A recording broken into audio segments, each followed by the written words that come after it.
Hello, welcome to yet again a new episode for the Inner Camino podcast, a self-reflection podcast for pilgrims, by pilgrims. I'm a pilgrim and I'm sitting here with Frank Roscoe.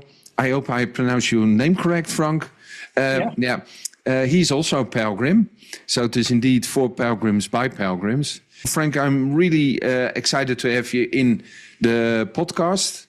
And I'm also very curious about the story you want to tell. We already had a talk before. It is always, for me, very exciting and interesting to hear what you encountered. It is all about the inner Camino. It is not about the backpacks, your blisters, your planning and your gear. It is all about what happened with you inside, what kind of lessons perhaps you draw from it. And also, I find it also very interesting, what kind of effect does it have at your current life? But I don't want to prescribe what you want to tell, but this is something where I was thinking about. So Frank, please, can you introduce yourself to the listeners, where you are, where you're from, do you have kids? So a brief introduction. Yeah, hi, nice to speak to you again. Yeah, my name's Frank, I'm 64, retired, been married for 40 years, got 4 grown-up children. I'm English, but I now live in Wales, in West Wales, Pembrokeshire, and I'm currently preparing to walk my 5th Camino, which will be September, October, from Saint-Jean-de-Pied-Port to Lyon is the aim at the moment, but that may change depending on how things go. I really like that, because then it will be possible for you to visit me in the Inner Camino house in Valoria de Rioja. Yeah, I've got that on the itinerary, don't worry. Oh yeah, I really looking forward to that, to see you in real life, really. So so you walked in for the 5th time, so you are addicted also like me on the. Yeah, I mean, as I think I said when I contacted you initially, is it an unhealthy obsession?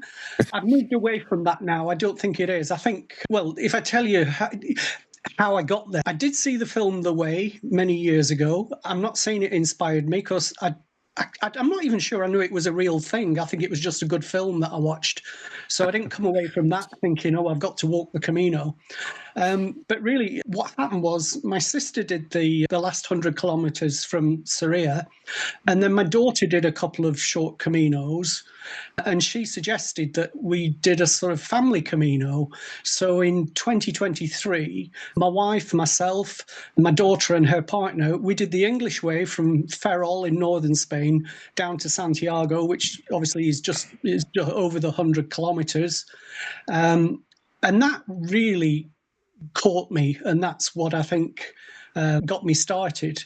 So after that, my wife and I, we did the Portuguese from. So may I ask, what was it? What caught you?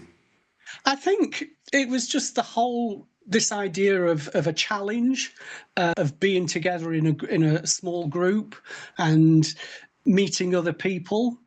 And also the things you see along the way, the churches you visit, and obviously I think it's very important to have a goal and a destination, and Santiago's a fantastic destination because it is impressive. It certainly gave that feeling of achievement. Yeah. So, and we wanted to do more. So as I say, we did the coastal way from Porto with my wife the year after, with the spiritual variant. Then we went. I've had a lot of problems with my knees, so I'm a bit of it's a bit difficult for me to walk at times. But we did manage the central Camino, the Portuguese central from Porto, and then last time I actually went on my own from Lisbon to Porto. And I think that is one of the interesting things about the Camino is you can do it as in a group, a family group, and that's fantastic. You can do it as a couple, which, is a good experience. And I think it's important as a couple to spend time together and have challenges together. But then I wasn't really prepared for how different it would be on my own. Yeah. And I think I got a lot more out of it on my own. Yeah. So I have, to be honest, also the same experience, because the first time I walked with my youngest son, he was then 13, which was an insane, beautiful experience. Then I married on the Camino and walked as honeymoon together with my wife, the Camino in 2014, which was beautiful to do and an insane experience. 2018, I walked with my daughter. She was then 15. Also, great experience, great meetings, Camino provide moments, everything. Last year I walked alone. And it was so different, so different. So I really can feel with you what you say. But what was for you then different? What was the difference? I think I met a lot more people. And I think although we can say we've always met people along the way, I think on your own, it's more of a bond, because I think you need that companionship. I sort of didn't expect to form any sort of close bond with anybody, but there certainly were individuals that I met, and they continued to meet along the way.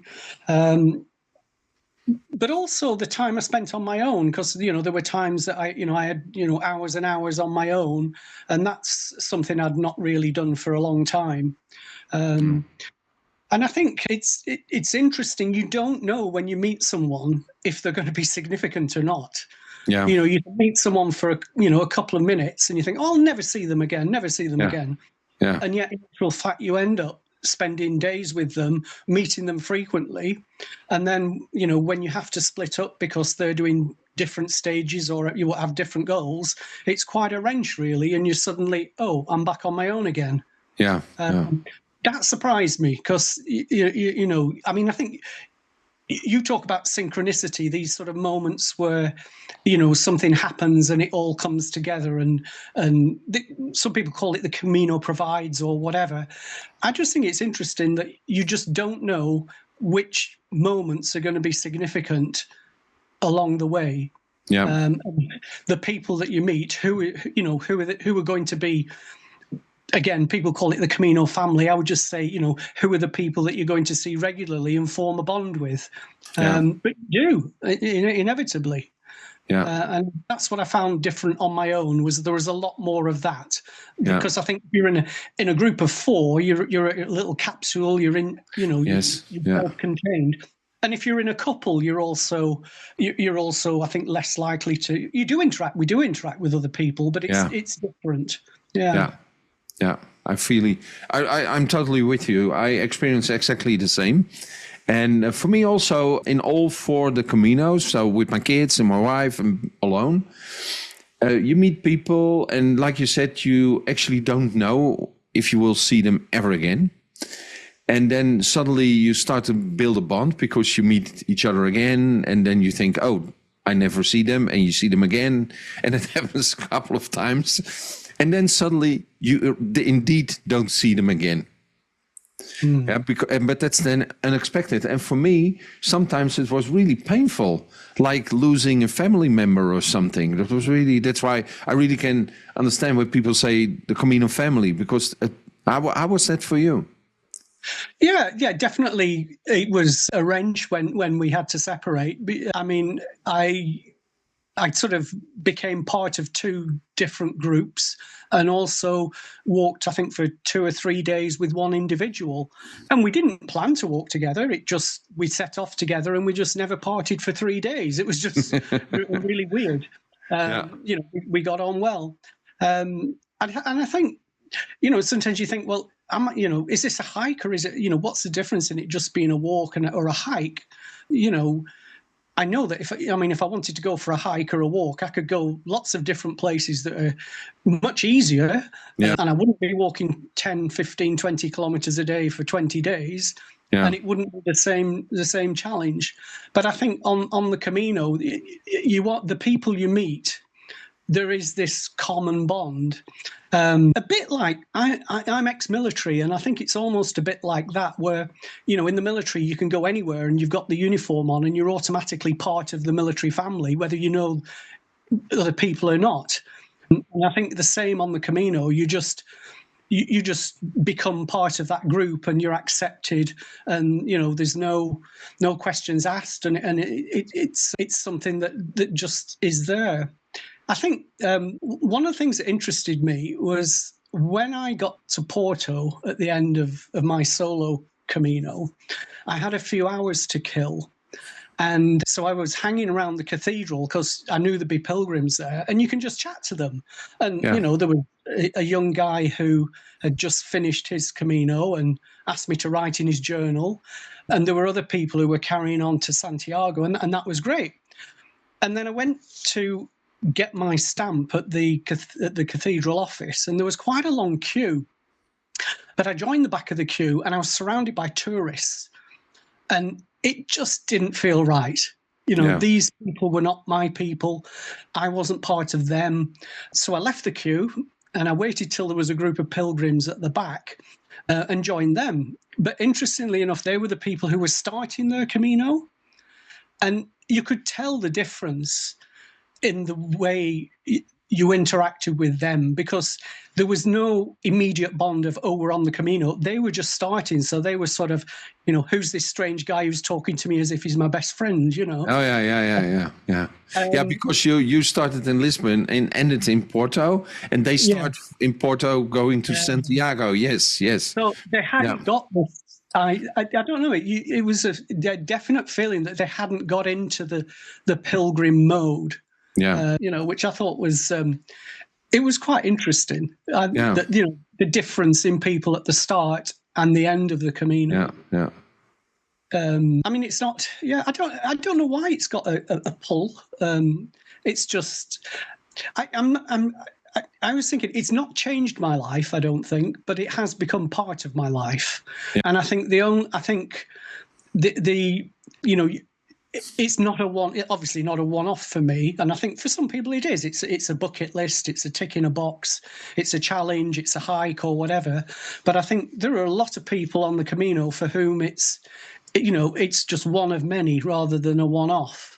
Yeah, and I don't know if you listen to the episodes, but there is the very early episode, I believe number 4 or something.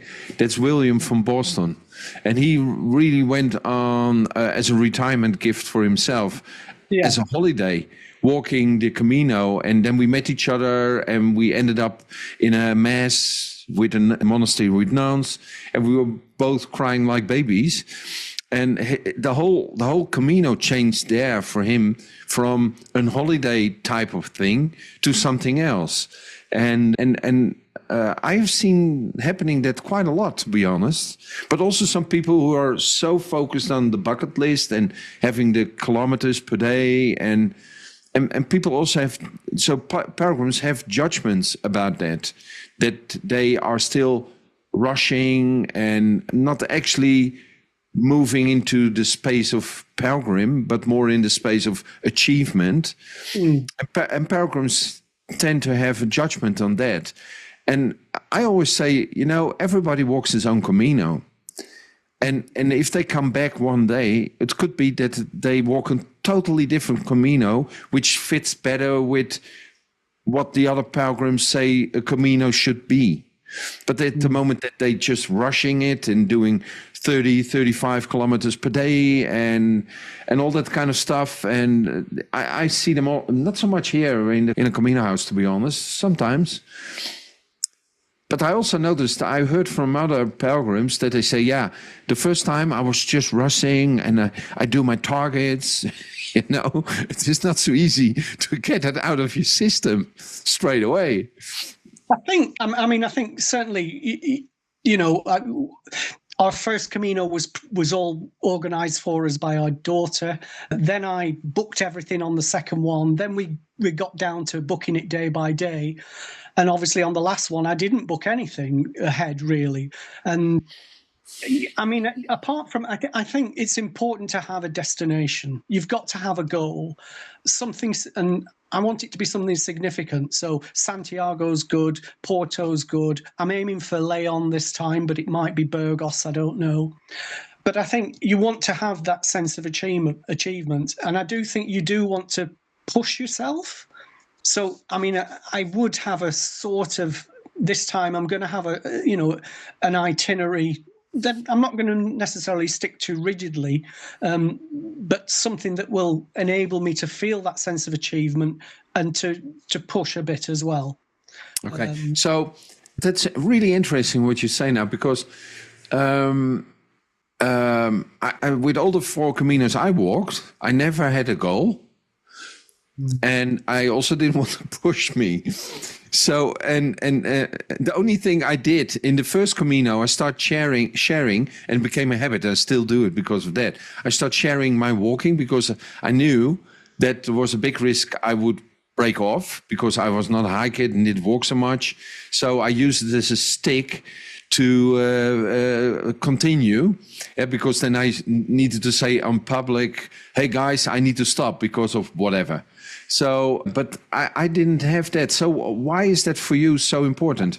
I think because my mobility has decreased over the last 5 years or so, particularly knees. I've had knee replacements and I've got a drop foot on the left, and I can see that if things continue, I'm not going to be able to do 5-10 kilometers a day in 5-10 years. 5 years time, I don't know.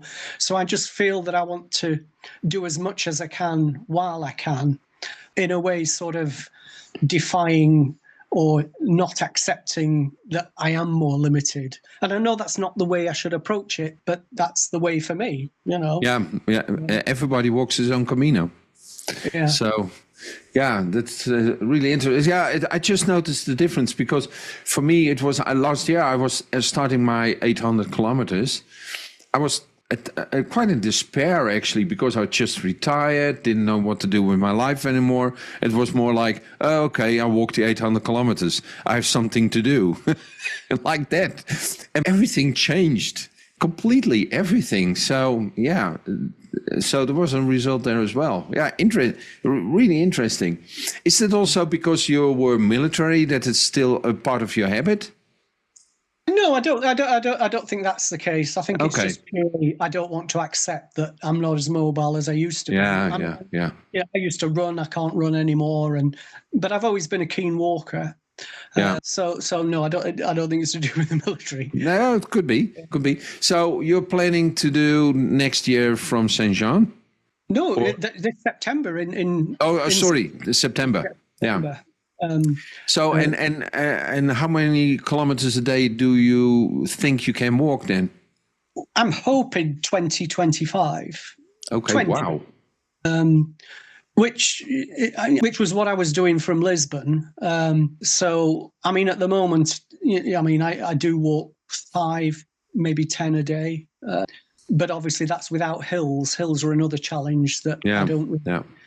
And do you carry a backpack or you send it away? I'll carry that. I've got the backpack down to under 10 kilos. Oh, okay, yeah. And then only the water comes in and then it goes up again. Oh no, that's 10 with water and food. Oh, that's 10 with water. Very good. Okay. Wash one, wear one, spare one. It's, Yeah. So you walked several Caminos. Did you experience things like magical moments, Camino provide moments, revelations, insights, things like that? Did you experience that? I'll cover religion because I know a lot of people say it's a pilgrimage. Are you doing it because it's for religious reasons? I'm a lapsed Catholic, probably agnostic, I would say, but certainly from a very strong Catholic upbringing and Catholic background. I mean, pilgrimage when I was younger was my parents getting on a bus to a local shrine, or possibly flying to Lourdes for a weekend or something like that. But oddly enough, I think on the Camino, the visiting the churches is a really big part for me and for the whole family because we have this background in the church. Although I'd say we have lapsed from it. It's a very comfortable environment and it evokes a lot of memories and it always makes you think about the people who've passed away. So although I would say I'm a lapsed Catholic and I'm agnostic, I'll light a candle and will pray on the Camino in all the churches. Yeah. And I don't know. It just feels right. It feels like the right thing to do for me. Yeah. I think in terms of magical moments, I don't know. I think it's all about the people you meet. I think really. Yeah. And I know that you've got to be careful when you meet people, because there's a fairly wide demographic on the Camino. Apart from, there's one thing we've all got in common: we've got time and we've got the money to do it. And I think that you've got to remember that you're not going to meet every cross section of society, because there are some people who can't afford to go on the Camino, some people who haven't got the time to do it. Yeah. But I think you do meet a lot of people, and as long as you steer clear of politics, it can be quite, a social and an eye-opening experience. But I do think you've got to be careful. I think I told you when we first spoke that one of the people I met who I didn't know was going to be significant on my Camino, I was washing my feet at a water fountain fairly early on in the day, and a group of 4 came past with a very loud Scotsman who sort of laughed at, not he didn't laugh at me, but it was just, oh, look at you, and oh, you're from Wales, but you're not Welsh, and they shot past me, and I thought, well, I'm just never going to see them again, am I? They're obviously going much further. But I did see them again, and I ended up in a bar with the Scotsman, who reminded me of the James Nesbitt character in The Way, quite loud. And the writer that he was. Yeah, Oh yeah. yeah, yes, not the Dutchman, but the writer. No, the writer, very loud and very inquisitive. Anyway, we're in a bar, and it's like, oh, he got round to, well, what do what's your background? What did you do? And I was telling him about my military career, which is not exciting, but it can sound exciting. Yeah. The way you tell it. I didn't do anything fancy, but, I did go places. I had 18 years in the military. And then after that, I had 18 years working in a hospice, which I think a lot of people are interested in, because particularly of our age group, you've got this, a lot of people have this interest in death and dying anyway. Yeah. So I've got a lot of experience in that. And so I did my bit of what I've done. And then I said, okay, so what do you do? And he said, I'm a banker. And I was just, it was like, what a conversation stopper. But what I said was, oh, that's boring. And we survived the conversation, but I didn't know. I didn't know that this guy was going to be one of the few people that I would meet on a daily basis and spend a lot of time with, because although he was walking in a group faster than me, we ended up at the same stages at the end of the day. And it was a few days later, when we were walking for hours together, he told me that he was upset by what I said, that I dismissed his life, his career as boring. Yeah. So I think you've got to be very careful, how you meet people and how you treat people, and not make, and as as a lot of people have said on your podcast, don't be, or you've said, don't be judgmental. You've got to be careful with people, because you don't know. The other thing, I think you always remember the first pilgrim you meet.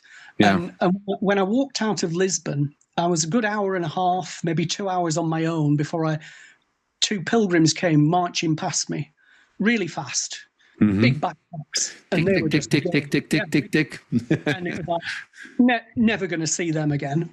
Yeah. Anyway, first coffee stop, they were stopped. So, we got chatting, and I thought, oh, that's nice. We've had a chat, and off they went again.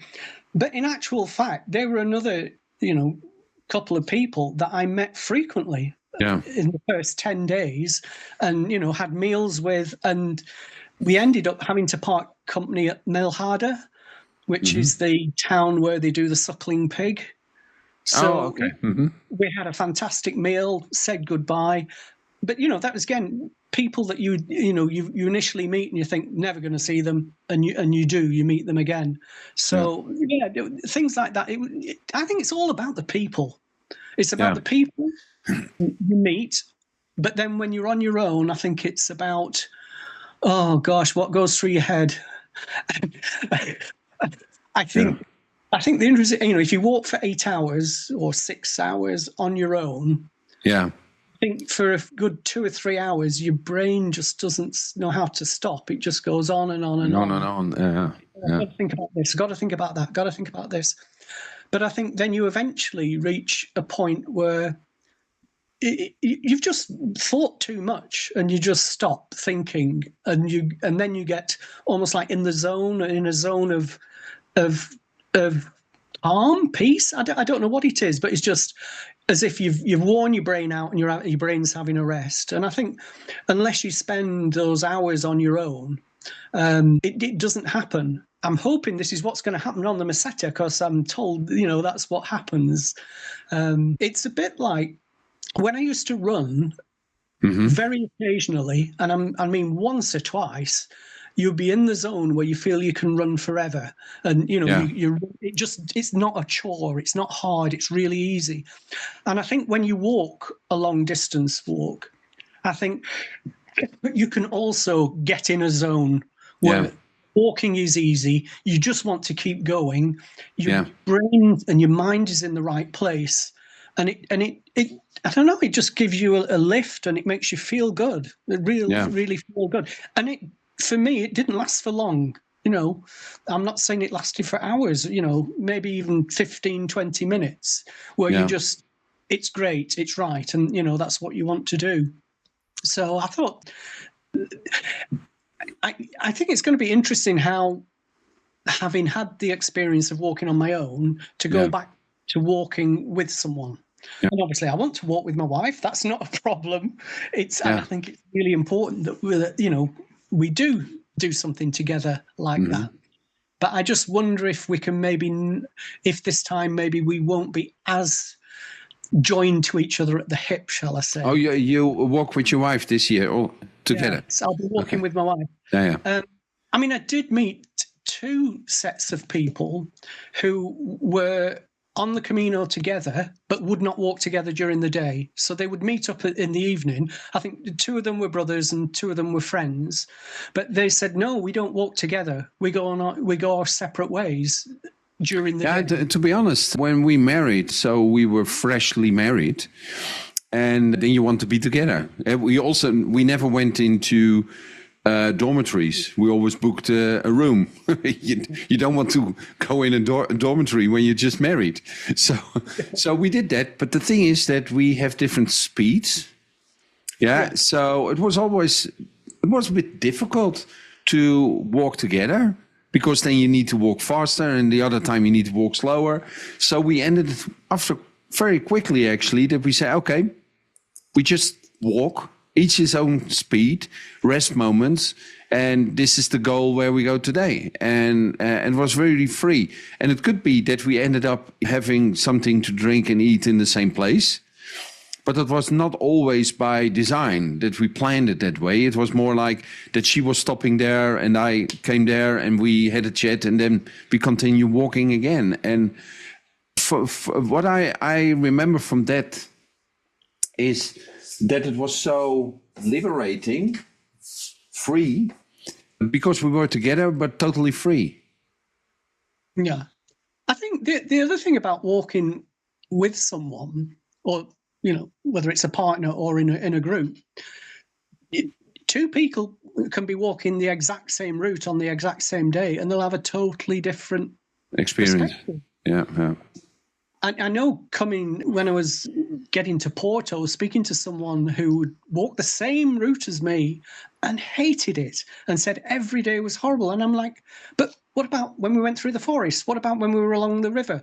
What about the towns we stayed in? And she's adamant, no, it was a terrible, terrible Camino, and hopefully it'll be better from Porto, because everyone says it's better from Porto. But to be honest, if I was to choose to go back, I would go Lisbon to Porto, not Porto to Santiago. Yeah, I just think two people, same day, same walk, totally different experience. But that is very interesting what you say now, Frank, because this is so obvious that what is happening is not of importance. What you think about it is of importance, because your emotions are not being activated by what is happening. Your emotions are activated by what you think about what is happening.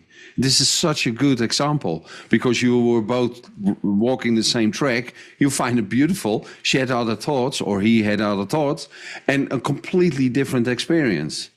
And that's why I find it also so important, is that I practice that a lot, I must say. Not practicing, I was learning that a lot the last 10 years, that when there were emotions about something came up, that I really wanted to look as an observer to why I had the emotions. And many times I could change my thoughts about the event happening, causing certain emotions. And then the emotion snapped immediately into a totally different experience. So, and then you get control of your own thinking, you get control of your own emotions. And for me, that's the way to be, that you start to create consciously your own life, to be honest. Does it make any sense to you, what I say now? Yeah. I think the other thing is the expectation. I'm really trying not to have any expectation on this next Camino, because I think, particularly if you're a planner, like I'm a planner. I'm sorry, I know, but I am a planner, and so I like to know where I'm going and what I'm going to see. But you get into this situation where it's like, oh gosh, you've got to stay in this albergue, or you've got to go to that cafe, or you've got to see the chickens in the cathedral, and if you don't, you've missed out. And I think this time I'm hoping that we can be a little less organized, stay off stage as well, which I think is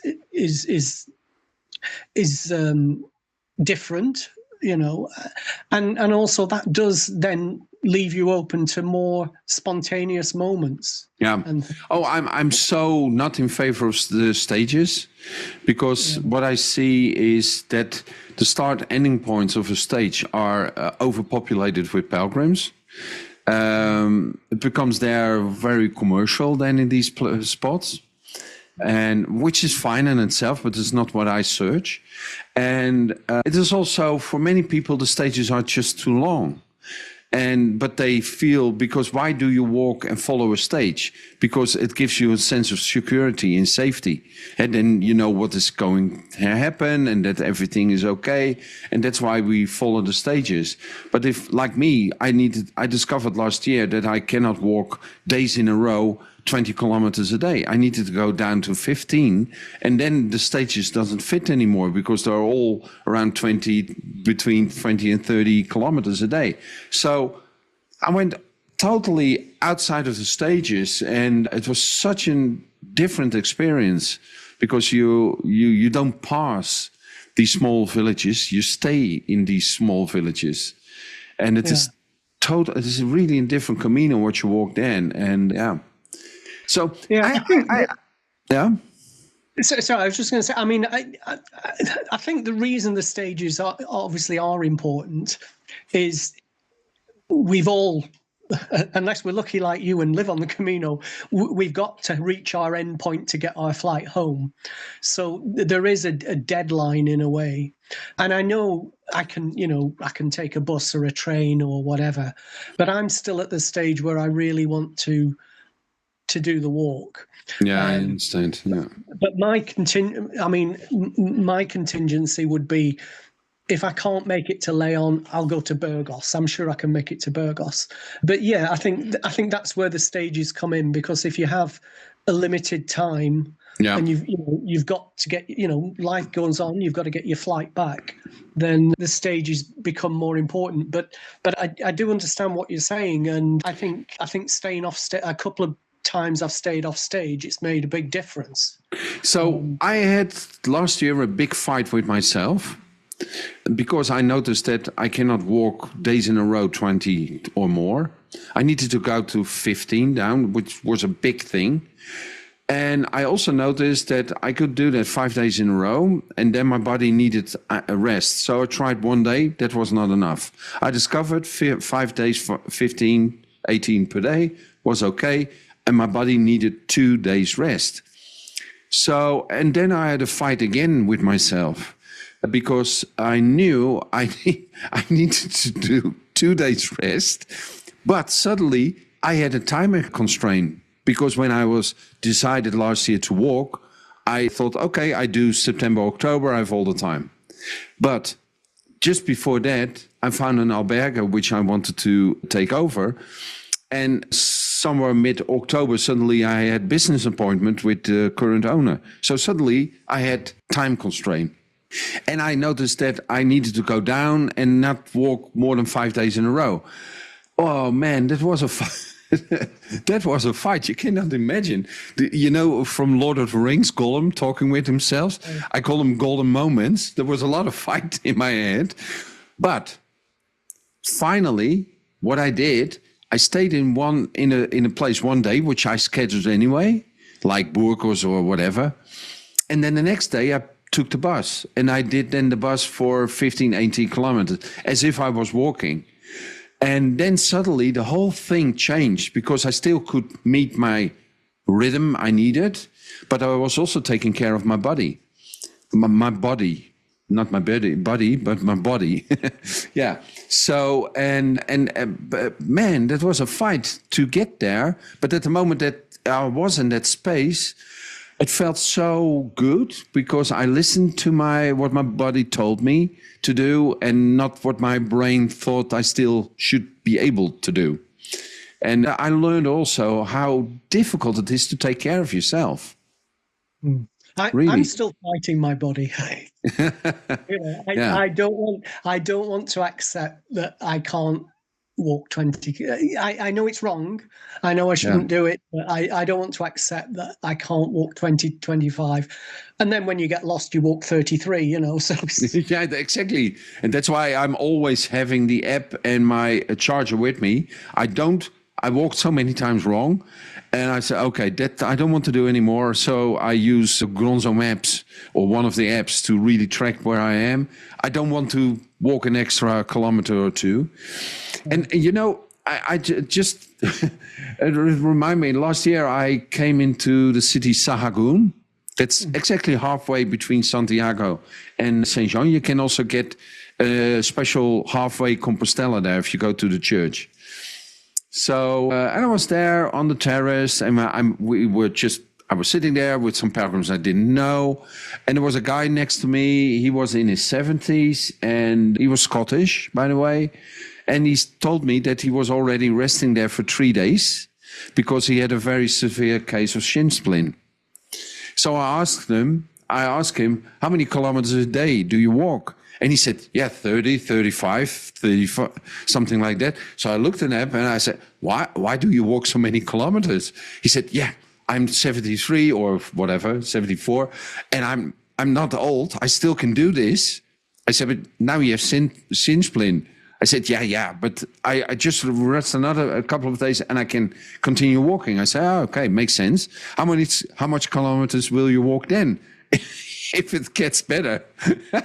And he said, of course, 30, 35. So, and that talk with him was so important for me, because that was the point where I could decide, okay, dude, I need to go down to 1580 per day because I want to take care of myself. Because I saw an external representation of the consequences when the mind take over and it doesn't listen to the body. And that was a really pivotal experience for me. And then you see how the Camino provides. Because it was an external person talking to me exactly on the point where I was struggling with that same issue. Yeah, I mean, on the other end of the spectrum, I could be sat at home thinking, my knee's bad, I can't do this, I can't walk, let's leave it till next year. and that would be an understandable thing to do. I mean, I walked the Lisbon to Porto. I did 6 months after my knee replacement, which was probably not a good idea. Yeah. I just sat. I couldn't sit at home thinking, "Oh, I don't think I can do it, so I won't go." I would rather sit at home going, "I don't think I can do it, but I'm going to go and try." And I think when people who think of doing the Camino, I think particularly at our age, you've got to remember that well, I don't want to say life is short, but your 60s, they say, is like Sniper Alley, isn't it? So many things can hit you in your 60s. You cough and it's lung cancer. You're up to the loo at night and it's bladder, it's prostate cancer, or you've got a headache and it's a brain tumor. So I think it's important that to do these things while you can and don't delay them if it's possible. Oh, I totally agree with that. I mean, obviously, being retired, it's a luxury. We've got time, although I've, obviously got commitments, but you can't say I haven't, people like me haven't got time to do things like this. And fortunately, we can afford, as I said before, we can afford to do it. And there are a lot of people who haven't got the time or haven't got the money, but also, there are people who could do it, but put it off for whatever reason. And I would, I think people, do it while you can is an important mantra that I've got, really, is do what you can while you can, because you just don't know. And I think this is as I say, having worked in a hospice for 18 years, you see a lot of regrets. Yeah. I remember a man telling me about the wonderful house he'd built and the patio he'd built and the fantastic garden, and how he'd worked so hard for years and years. He'd never sat on his patio, because he'd left too late. And I think it's important to slow down and to think about priorities. And I think that's one of the things the Camino does. It gives you the time to think, to slow down, because you're away from the usual day-to-day routine, and all you're doing is eating, walking, and sleeping. And meeting lots of people. So, and planning the amount of food you take in, because then you can calculate how much time you have to go to the toilet and how much kilometers you need to walk to be able to go to the toilet, and not sitting somewhere aside the road, which I really never did and I never will do. And that kind of stupid things. You're even planning your intake of food, the amount, and things like that. Is that? Do you recognize that? No. Yeah, I did, and I called my wife one day and I said, "Hey, do I need to go into a mental institution now, because I'm really planning that stuff as well." So stupid. Yeah, can I ask you a question? Yeah, of course. Because you see lots of pilgrims passing through. Yeah. I don't understand the cyclists. I don't see how these people that shoot past you at 30 miles an hour, who don't have bells, and I'm hard of hearing, so they give me a hell of a shock. Are they experiencing the Camino? Are they pilgrims, or are they just out practicing their cycling? I mean, I know some of them are, but I mean, you see them at Santiago at the cathedral, arriving in the groups. Usually in 4s or 6s, aren't they? Yeah. But I don't understand how what they get out of it. I think if you want a cross section of people on the Camino, I'd love to hear from a cyclist, because they scare the living daylights out of me. Yeah, I have the same experience, because I don't have a bad hearing, but for me, it is when I'm walking, I start to go into my own world. I never have AirPods or something. I don't play music. I don't listen to books or whatever. I do that a lot in daily life, to be honest. Yeah, so when I'm cleaning here in the Camino house, when we close, I have AirPods in. I listen to books and podcasts and all that kind of stuff, but not when I'm walking. And when I'm walking, I'm in a kind of, I call it my Camino zombie state. Yeah, and when then a cyclist suddenly says ping ping, oh man, I jump up 10 meters in the sky. And sometimes I really get pissed off and want to put my stick between the wheels. Yeah, and I really become aggressive. But the thing is, I never do something, but I really feel that emotion. And that's fine because the emotion is just there. I don't act on it. But you know, I just mentioned it also before. Everybody walks his own Camino. And I've seen many people walking for the first time, for instance, when they have these goals and it is an achievement. The Camino is then an achievement, sometimes a bucket list thing, but many of them it is an achievement that they do 25, 30 a day, that they are there and that they carry the backpack. That's an achievement. I was struggling with that, I can tell you later, with it today. I had another collar moment. But and I also asked myself the same question while walking the other times. And for me, I came to the conclusion, these people who are cycling the Camino, they start to sense that they are missing out something. Because they see the other pilgrims sitting together, and the other pilgrims have a different vibe around them. It is different. It is like, I'm a sailor, a sea sailor, and there were people in the Netherlands on the IJsselmeer and the North Sea. And when we are in a harbor and there were people with sailing yachts, we understood each other. But you also had the people with big yachts, motor yachts, and they don't mingle. They just don't mingle. And I see the same thing happening with cyclists and with walking pilgrims. And they just are in their own space and they experience a very nice and beautiful experience. But there are moments where they meet the others, the walking pilgrims. And I have heard from some cyclists who not cycle anymore but walk, that they start to have a sense of, how is it to walk? What is the difference in experience? And then they come back on the Camino and walk again their own Camino, but a different Camino. It is like William or Bill from Boston. He went on a holiday because he was retired. And then we were ending up in a church, in a monastery with nuns. And we were both crying and sobbing like kids. And he went out like, oh, I didn't sign up for this. I didn't sign up for this.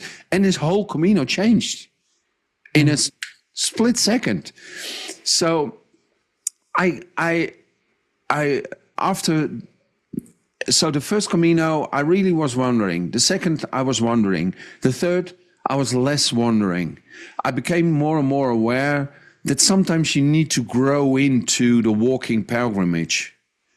And it takes time. And when a person go by horse or by bus, because I also needed to go by bus sometimes last year. Big deal. But it was okay, you know. And so that's for me, how I look at it and how I feel about it. It is, they need that type of Camino, and perhaps they will come back and search for the other experience and start walking. And the question is then, why do we think you better can walk? Why do we think that?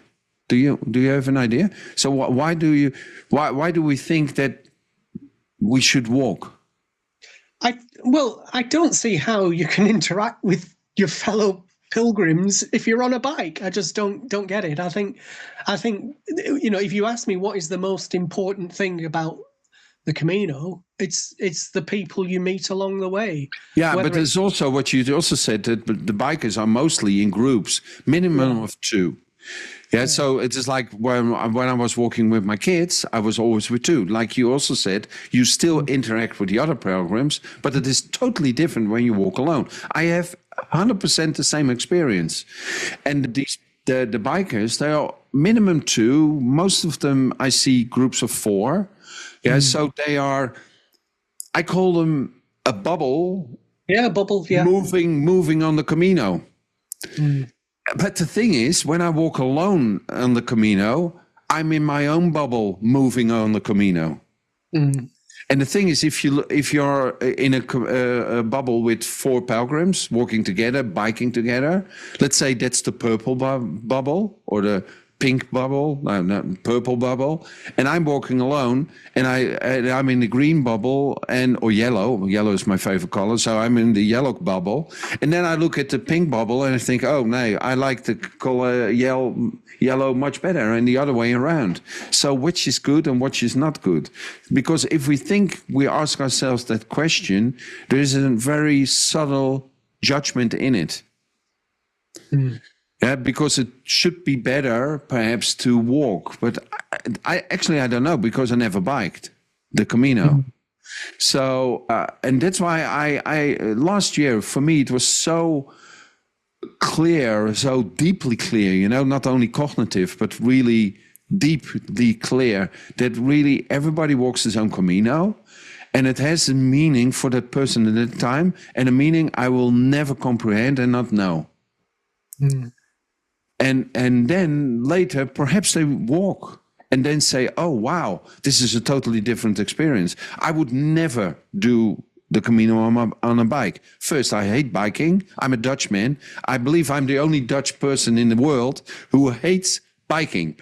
Yeah, and that's most likely because I was biking too much when I was young. And I was forced to bike all over the place. Anyway, yeah, so that's how I see it. And to be honest, I started here with the Inner Camino House in Valoria de Rioja, and there is a very, very, very small percentage of bikers. Mm. Very, very small percentage. And indeed, they have a different, that sounds a little bit strange, perhaps, a different vibe. That's true. But I also feel the different vibes between the nationalities. And so the Spanish pilgrims have a totally different feeling they bring in the Inner Camino House than people from Ireland or from England or from Australia or whatever. You really feel the culture is so determined on what comes in my place, and you really can feel the difference. And of course, for me, for some people, I synchronize more with certain cultures than with others. Yeah. I feel more homely with them, and that's then easier. And I had a question in my brain. I am. So you said you're a planner. Yeah. And so you like to plan the whole thing, and you start doing less planning during the Caminos. So what would happen with you when you don't plan? Not at all. Just walk. I think the planning is more, it's something between the Caminos that, when we've got back from one Camino, I'm immediately thinking, oh, what we're going to do next. Yeah. And I watch too many YouTube videos and maybe listen to too many podcasts. I don't know. But I think, I do like, I think the planning before helps, not keep the enthusiasm, but it keeps it going. It's not that I do, I walk and then it's finished. It can carry on because I'm thinking of the next one, or even going back over what I've already done. But I do like to research the Camino and see what's coming up and along. But what I'm trying to get away from is, as I say, booking the stages. I'm not going to book. We're not booking them way in advance. Yeah. Which we did first time because I think there's this. It's the security of knowing where you're going to stay and exactly. Yeah. Whereas now, because we've done it with more freedom, I'm more comfortable that. We will see how it goes. But I do. As I say, this is going back to where I said, is it an obsession? That I come back from a Camino and immediately thinking of the next one. Yeah.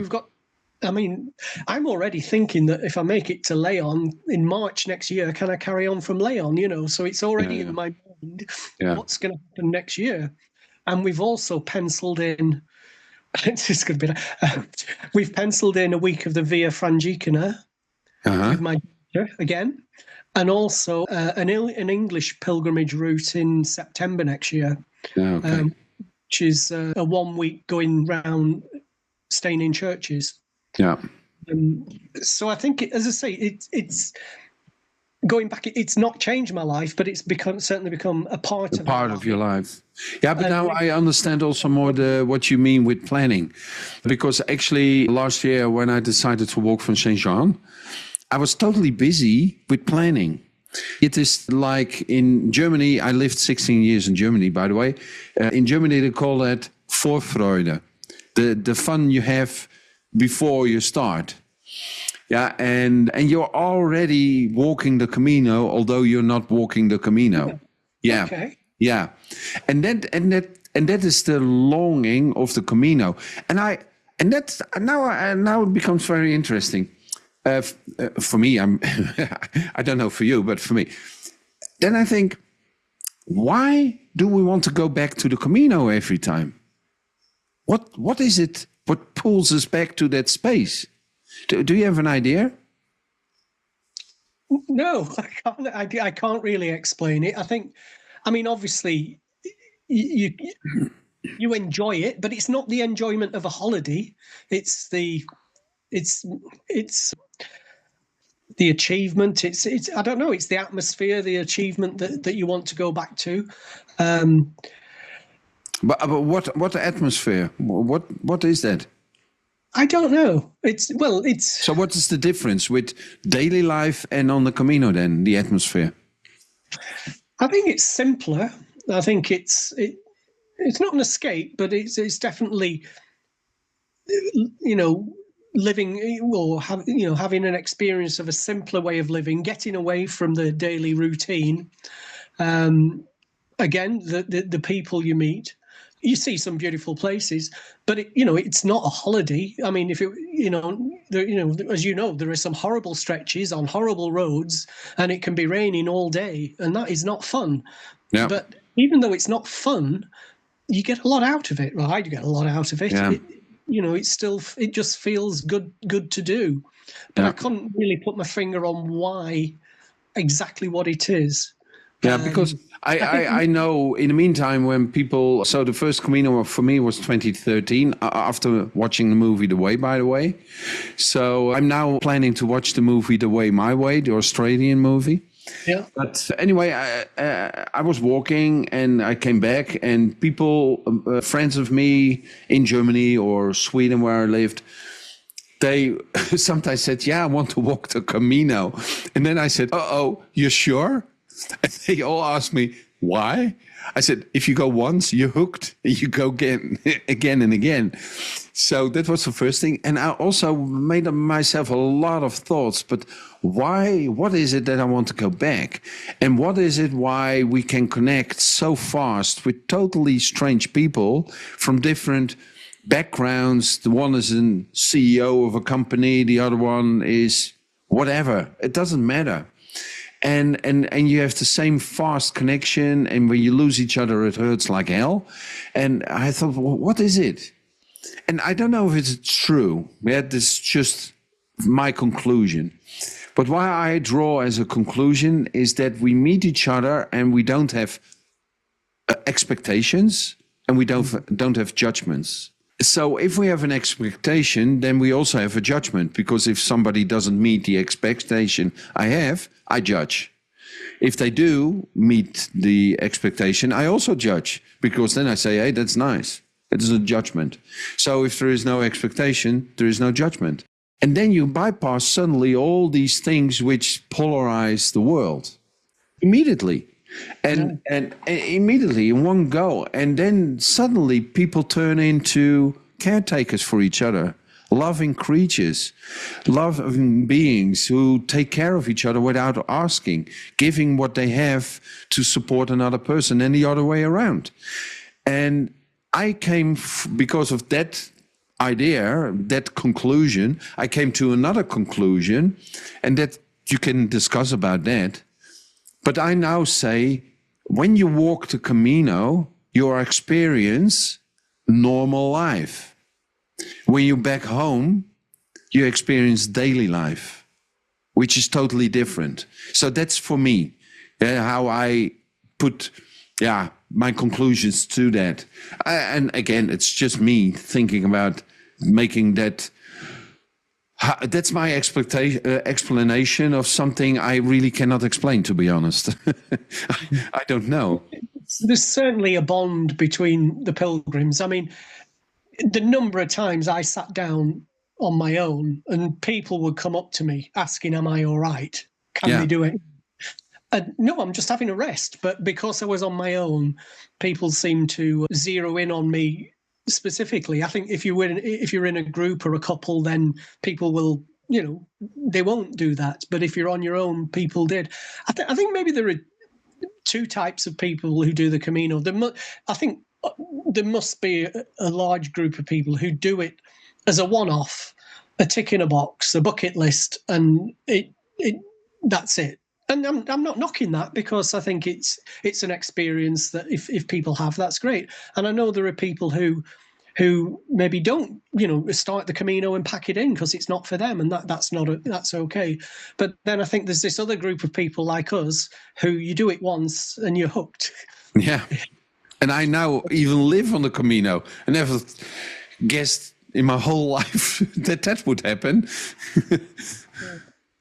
I think just going back to the over planning thing, I think the problem I'm beginning to see with that is that you research the route and you look at things and it becomes, you've got to stay at this albergue, or you've got to see this, you've got to go to that cafe. And I think that can be almost make it disappointing, because I remember on the first Camino we did, there was a particular cafe I wanted to go to because it had a lot of artwork, and I thought, we must go there, we must make sure we go there.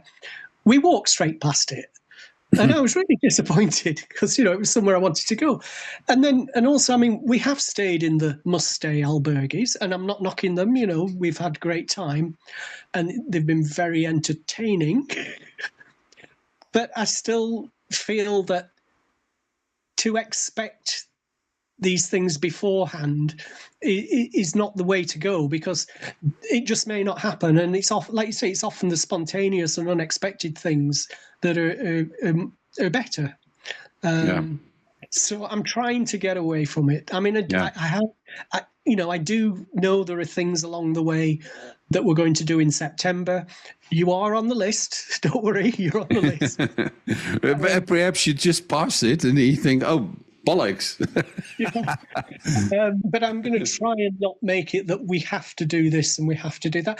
I mean, the other thing about the planning is obviously you do hear the stories of problems with finding a bed in certain places, and you worry, well, if I do that extra 5 kilometers, am I going to get a bed for the night?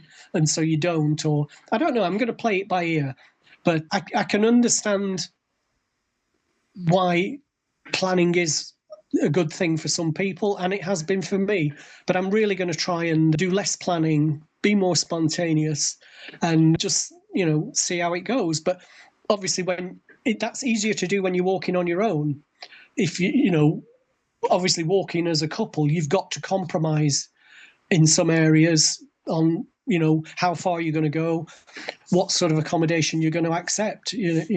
So but what you also show in the story you tell about, in the beginning, a lot of planning, detailed planning, booking everything in advance, and then now you are more and more trusting. And I have given that a name, because I know I'm very well aware about the experience. And I think we talk about the same, but we call this now, we are well being taken care of. So if you are Catholic religious, you could say God is taking care of you. When you are more in the New Age or spiritual scene, most likely you would say the universe is taking care of me. And when you're more in the quantum physics realm, then you could say the quantum field take care of us. And I say I really don't know what it is, and I don't want to give it a name. So we have such a trust, and we can prove it. I can tell you for hours events where I didn't do anything. The solution came at a time I didn't expect, in a way what was most of the times insane, and the result I could not imagine.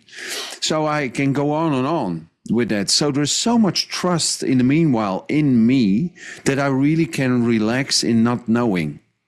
But I also grew to that point. And actually what you do is that you are training your instinct to feel safe by not that because something is taking care of you.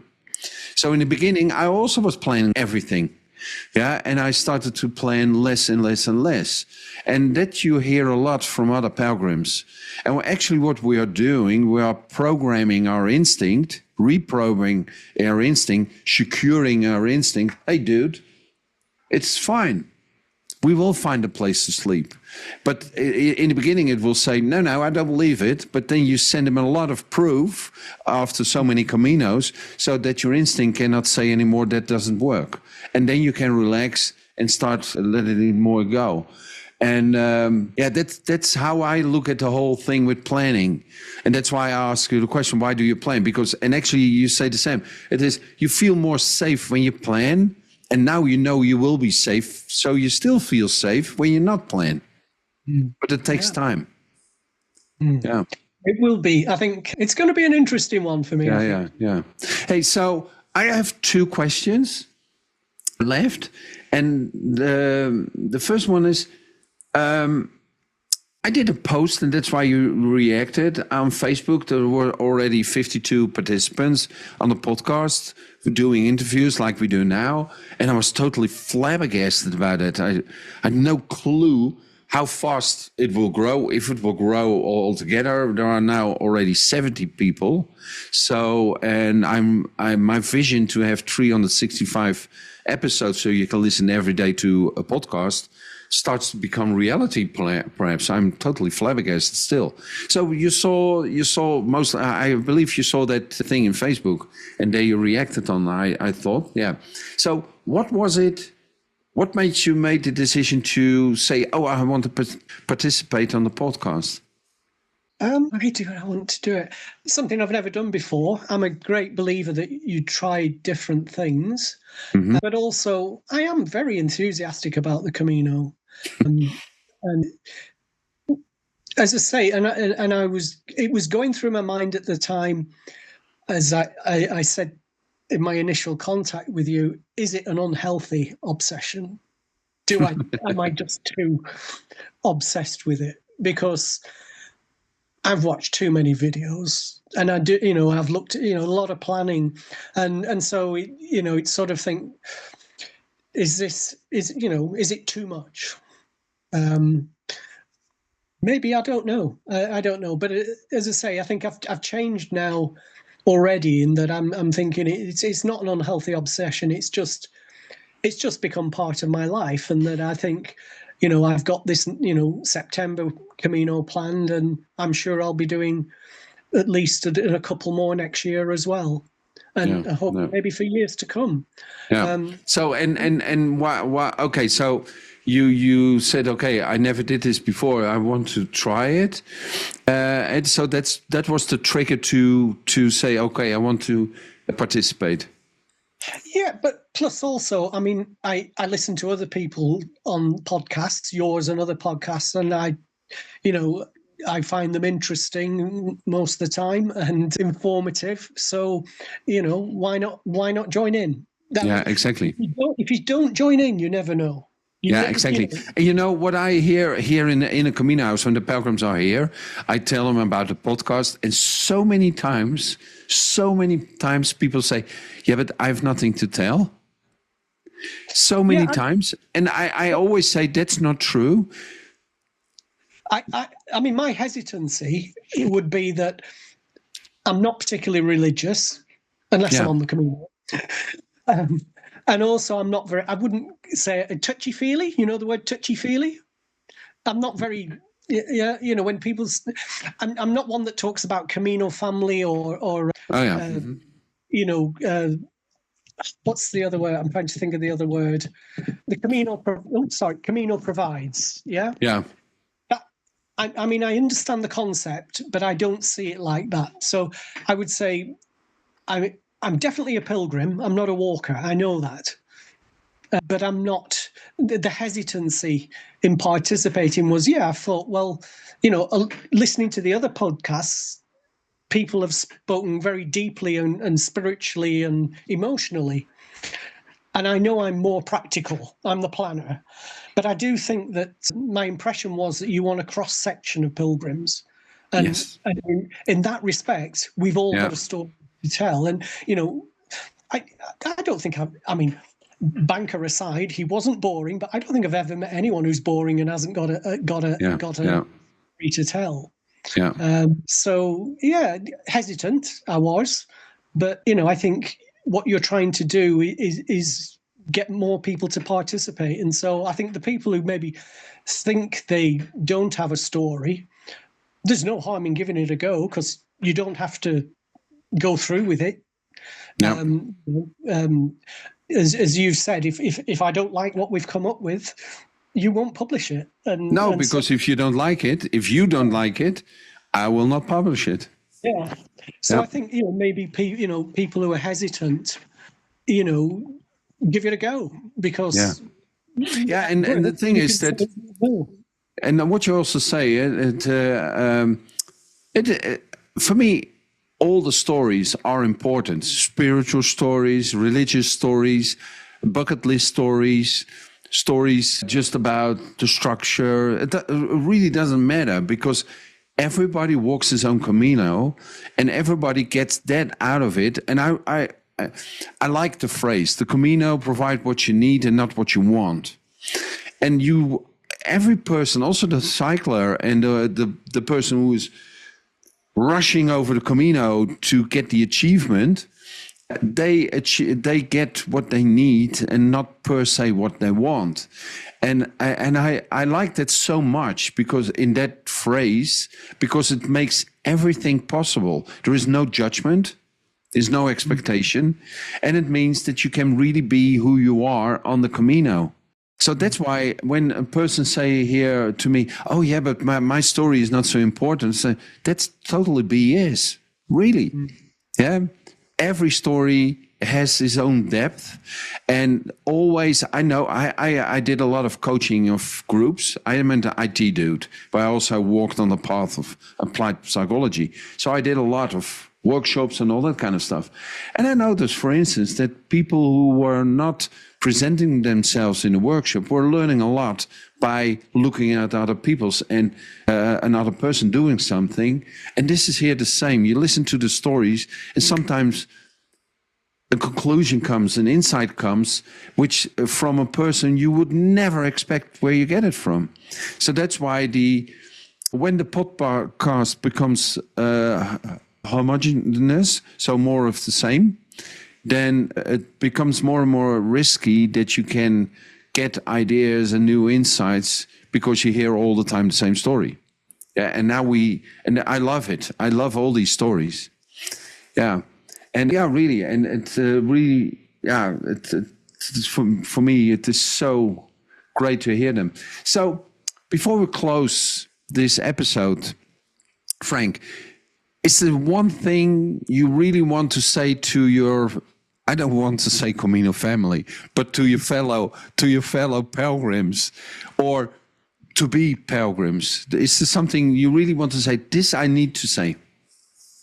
I think for anyone that's not done it and is thinking about it, I think you've just got to do it, because I can understand the apprehensions about beds, about travel and all that sort of thing, but until you do it, you don't know what you're going to get out of it. You may hate it, that's fine, at least you know, and it is done. And the people who've already done it, I think if you haven't done it on your own, do it on your own. Do a solo, because it's a different experience. I mean, I felt a bit selfish doing it on my own, but then, we're retired. My wife and I, we obviously spend a lot of time together. And I think it is important when you're retired as a couple to do things independently. Yeah. And my wife did go off on holiday without me, so that's fine. We've both done things on our own. And when I thought about it, I had never been away on my own at all, apart from with work. Yeah. But 64, and that's the first time I've been away on my own. You know, I wish I'd done it sooner. But then, it's easy to say that when you're retired and you've got the money to do it. When you're married with 4 kids and you've got a demanding job, it's impossible. Yeah, still you can do 2 weeks or something. Yeah. So, and I mean, even now, I don't really like being away more than 3 weeks because we do have family commitments at home, So actually say, you can think about it, but just do it. I think you've just got to do it. Yeah, I totally agree. And I also totally agree what you say. Walking alone is such a different experience. And I also, last year, I walked alone. I'm now turned 68 2 weeks ago or something. Ooh, I get afraid. I nearly get 70. Anyway, and last year I was 67. And it was the first time in my life, like you just said, I was on my own for the first time. Wow. It's such a strange experience. And so it gave me a lot. It gave me really a lot. Yeah. So Frank, for me, this was a very nice and very interesting recording for the episode, and I hope it was for you the same. And it's interesting to, because you think about the Camino afterwards. You debrief yourself, but it's not the same as talking to someone. Yeah. It's a good experience. Yeah. So I really want to ask listeners to actively participate in becoming also, like Frank here, and a participant of the podcast, because I think when we share that with each other, it becomes so much more powerful for yourself and also for others. So that's, I want to say about that. And then thank you very much, Frank. Yeah, and great to talk to you again. And I'm looking forward to see you somewhere when you pass by. And don't pass by. I will haunt you in your dreams. I'll give you warning when I'm coming. Okay, great. Because then I know for sure that I'm here. Okay, thank you very much. And thank you. Thank you. Yeah. Bye. Whether you're walking the Camino right now or preparing for it, or perhaps you are back home and maybe even suffering from PCS, the post-Camino syndrome, I hope that this podcast inspires you. And if so, do not keep it to yourself. Share it. When you share this podcast, you actively help spread the skill of self-reflection. Every person who learns the skill of self-reflection begins to see people differently. You may still question what somebody does, but the judgment about their intentions start to disappear. And you are entering the realm of non-judgment. And non-judgment is experienced as unconditional love. This is how real change begins. With you, the people around you, your city, your province, your country, your continent, and eventually the world. That is why actively spreading the skill of self-reflection like an unstoppable virus is so important. So please do not just listen, but act on this call and share it with as many people and on as many platforms as you can today. For new episodes, go to www.innercaminohouse.com. Select the podcast page in the menu. There you can subscribe to the podcast notifications. You will also find a link in the show notes. Thank you for listening and bon Camino.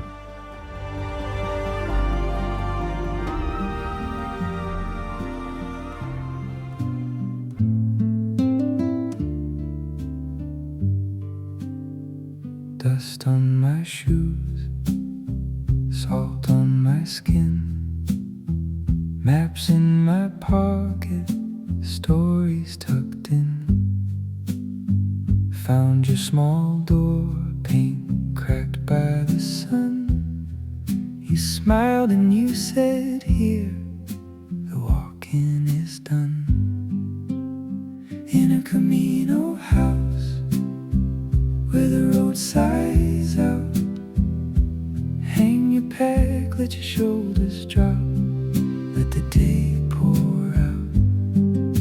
A plate, a chair, a listening face, nothing fancy, just a place. In a Camino house, where the miles turn into hearts. 2 mugs of tea, steam curls like a prayer, but this is just talking, breath shared in the air. You ask where I'm from, I forget what to say, so I answer instead how I felt today. In a Camino house, where the road sighs out, hang your pack, let your shoulders drop, let the day pour out. A plate, a chair, a listening face, nothing fancy, just a place. In a Camino house, where the miles turn into hearts. We pass around bread and pieces of ourselves, names in a notebook left on the shelf, laughter in 3 languages, all meaning the same.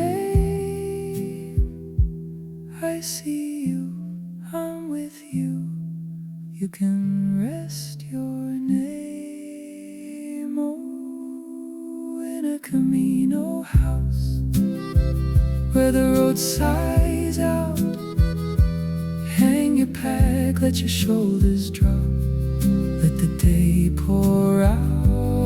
A plate, a chair, a listening face, nothing fancy, just a place.